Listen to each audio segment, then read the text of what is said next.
So I'm actually recording this intro after I've recorded the session that has been edited down into the video that you're about to see, because the intro that I recorded at the start of that video was before I'd really gotten used to it all talking into a mic, and it was just terrible, and I didn't want that to be the start of the video, really. So basically, I'm going to be playing War Thunder, but not in the same way that you usually find people playing War Thunder on YouTube, in the sense that I'm going to be playing it with a new account here, as you can see on screen, playing it from the start as an actual new player would, and we're going to be playing tank arcade battles to start with, at least, although we will be swapping over to realistic battles at some point in the future once we've gotten a bit further into the game. And this is because, well, tanks are the easiest, shall we say, to watch as opposed to aviation or naval combat, which takes a lot longer and there's a lot less action immediately. Also, we'll be playing arcade battles for the reason is probably what you want to start with when you first get the game, as you get the penetration indicator and you get a feel for the shots and the drop-off, which will make it a lot easier when transitioning to realistic battles in the future, and you don't have to worry about spotting anyone or anything like that, as you can simply see them the moment you're even before you can even really see them on your screen, actually. If you've got even the chance of seeing a single sliver of an enemy tank, they will already be on your map and in front of you with their name tag.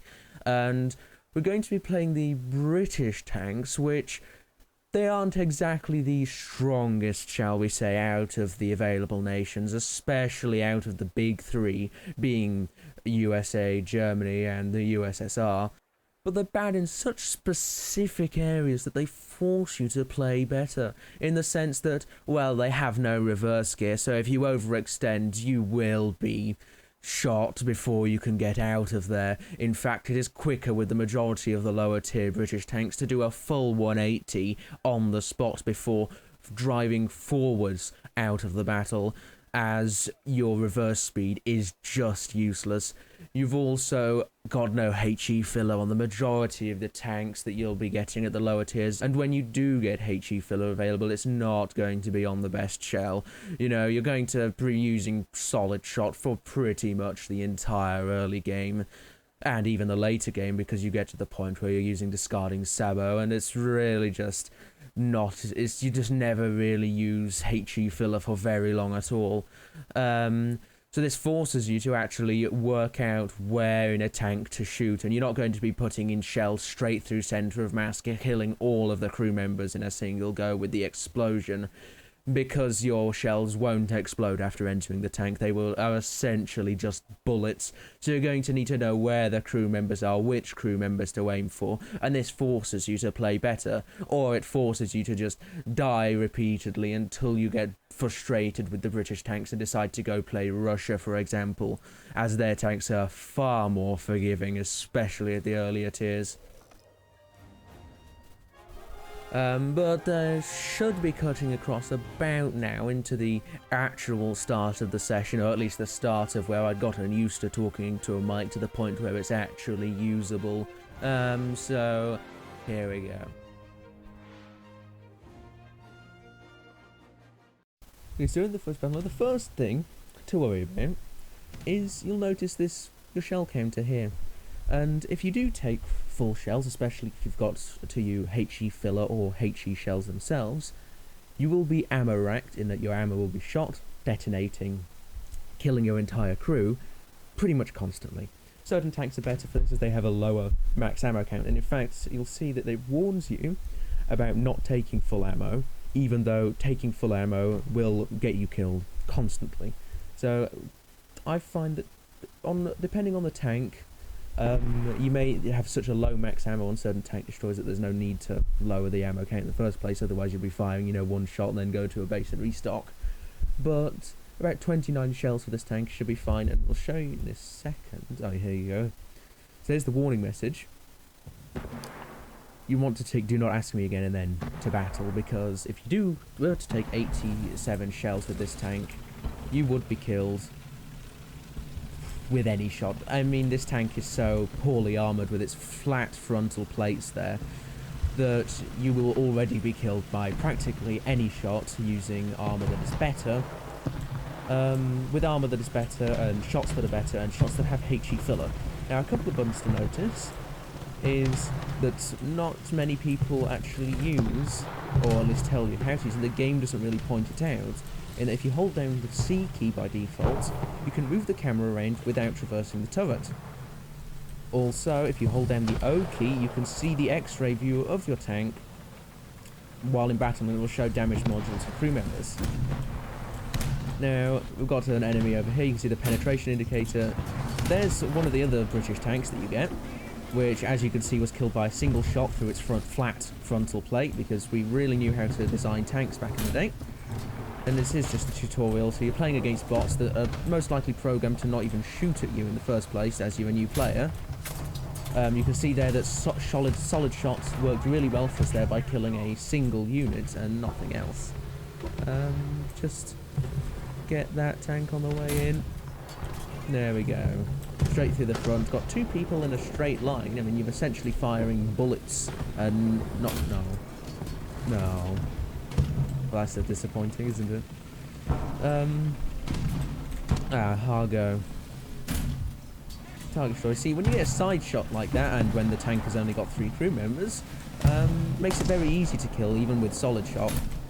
For example, there they had already exploded their ammunition, because these bots have been forced to take full ammunition, which is why you don't want to, because it will cause you to be killed from even minor shots like that. Probably should have led the target a bit more there, but it doesn't matter, and it's stolen by the bot. Actually, these are bots. Yes, they are bots. Oh, actually, no, it's not completely bots. It's bots on the enemy team and real players on our team. Nice to see this. Oh, here we go. That just... Oh, that's a problem. That's a problem. That's a problem. That's a big problem. We're going to sit here because the bots aren't smart enough to actually shoot at us. Oh, I say that, but... oh no, he's got a 50 cal. Is he actually going to be able to do anything? He's just gonna drive past. Okay. He's just, yes. Advanced AI here, best AI you could possibly get in a game. If we're going to get into cover, we can take out the arcade mode. You don't actually take planes into battle. You're given planes as what are essentially kill streaks. There goes transmission, so it's not going to be pulling out on us anytime soon. Fire, and bots know how to put out fire, I would assume so. Oh, that's a tank. You see, as there, you can see the incredible AI driving into a wall. You can see advanced techniques. You see, he knows he hasn't got a reverse gear, and so he's not bothering trying to reverse. However, he is in front of a wall. And let's just take a look. We should have a couple of clean shots through here, or maybe not. There's someone there. No, I say someone. There's a bot that's probably got about 10 lines of code in total in order to allow it to move. If we just pull around here, and there we go. And we want to go through the back of the turret here, because then you'll have to hit the crew members rather than hitting the engine. Now we've got a little speedy boy here. That was unlucky. But at the end of the day, it's not going to fire at us, so just fire on the move. It's perfectly fine. Oh, there's a tank here. That's unfortunate. That's unfortunate. Let's just go through the side. Non-penetrate. That's unfortunate. Oh, it's okay. Bot shot in there. It's fine. There we go. Now I'll just pull forward a second here and just go yeet. There we go. I think we'll just go around here. There should be some... No, what have we got here? Seems to be a tank around here. You can see on the mini-map there. So we'll just pull forwards, brake, and... Oh, that's unlucky, isn't it? That's unfortunate. There we go. Let's pick a tank to be say. For the first rank of British, some good tanks. I'm personally going to be researching the A13 Mark II. One of a very decent tank. Very decent. Decent used lightly here. After that, it's also cheaper. You notice some tanks are significantly more expensive at the same battle rating, which personally, I don't agree with. I believe the Stuart one is more powerful than the Daimler Mark II. However, fully upgraded Daimler Mark II on roads can go at about 70 kilometers an hour. However, you will need to accelerate to that level, and its acceleration is poor, to say the least. You're not going to be getting up to 70 kilometers an hour very often. So we'll keep the research as it's set already on the A13 Mark II, and go into the first actual battle. Might as well use that booster there, it's only 10%. So we're playing arcade battles to start with, ground arcade. A quick tip before we do that, you'll see this, tutorials. Now I won't be doing them because I know how to play the game, but if you've set up a new account, as you notice, reward 100 golden eagles, the premium currency in War Thunder. Some of these tutorials don't give you golden eagles, but enough of them do, to the point where you should absolutely do all of them. They're fairly short, they're also fairly boring, so I won't be doing them here. But unless once we go on to realistic battles, I will, because that can go towards some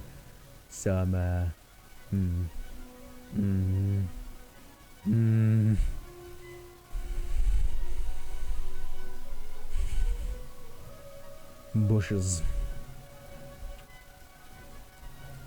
Anyway, we've actually got two copies of the A13 Mark I here, a normal vehicle and a premium vehicle, which... Is there actually any difference between them? Hull is identical, gun is identical, speed is identical. This seems identical. I think and it doesn't have its stuff researched. 89 mils of pen, that's decent. So you've pretty much got two copies of the same tank. Just going to should put us into a real battle, as in the sense that we'll be playing against actual players, or not. Before I forget and accidentally go into battle with 50 shells of Mark 1 AP/T on the Tetrarch Mark 1, I'm just going to lower that down to 19 now, because I will inevitably forget that. Let's just put that one on to 29. So for the premium vehicle, if you notice, I can't move the mouse onto it, but I'll probably be zooming in the editing, gives you plus 100% RP research points, because it's a premium tank, and all premium tanks come with a talisman which boosts the research potential of said tank. Personally prefer this spawn point on this map, especially since we're playing arcades. There isn't really going to be any sort of stealth, as the moment you become within a kilometre of each other practically, you will instantly spot each other, and thanks to the range indicator, you will also be able to hit things at ridiculous ranges.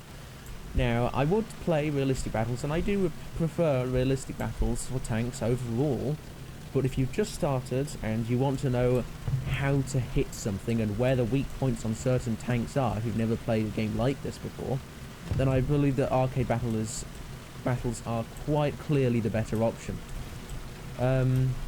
While they don't let you go for stealth, they do... Oh god. They do let you... Ooh. That's a bit spicy. They do let you get into a decent position... what was I saying? I've completely forgotten now that they... Shooting at me.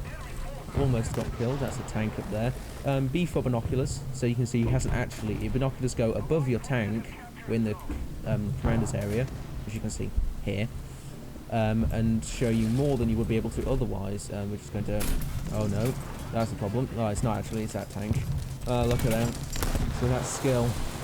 Traverse, traverse, traverse. There we go. That's his turret crew dead. Machine gunner on that. Just use the machine gun on that. Make sure his turret crew are dead still. Gun's been fucked. That's the problem. Oh, they have so much survivability.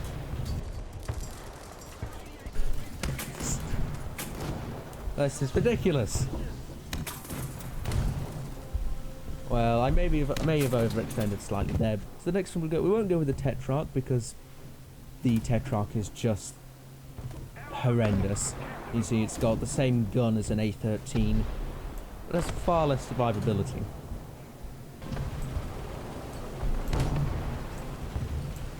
Oh, there's a plane up in the air, as you can see there. Right, oh, that's a problem. That is a problem. That's not... Oh, that's still a problem. He's going to get out, back out of the way there, though. That's a problem. You can see sniping all the way over to spawn is a bit of a problem when you can instantly... Ah, so there we go. When you can just see people and aim instantly across the map. So you shouldn't really be able to see that person there because it's quite clearly blocked line of sight wise, but we can because arcade battles. Now I think if there's no point really doing a Hail Mary charge straight into the B point here, but instead to worry about this tank here that we can't actually... Oh wait, no, speak too soon. That's a good hit. Gonna load a horizontal pivot drive. You can see the readout at the top right. Let's just fire another one over there. This gun is that inaccurate. It doesn't really matter where you shoot at this range. Oh, never mind. I say that and then I perfectly hit the tank at ridiculous range, straight through the driver compartment. Let's push up over here. Even though it is arcade battles and you will see people on the map immediately, there's someone over at our spawn there. If you look at G1 on the map. Oh no. Oh no. Oh no. That's a problem. I don't think he's spotting this. Oh wait. Here we go. Oh, that's painful. That is painful. That is not... Oh, that is painful. That is painful. That... Oh, thank God for that. Oh, that is just the least satisfying thing. I really should have stopped, but at least that stops it from moving. And there we go. Oh, never mind. Blocked. Blocked by the cannon breach that absorbed the worst of that shot there. Let's just wait for them to overextend. Oh, well. There we go. Straight through the gun mantlet. That's what you like to see. Incredible build quality on these British tanks. BT5, gunner loaded radiator fuel tank. And then through the driver's compartment, and it's dead. No.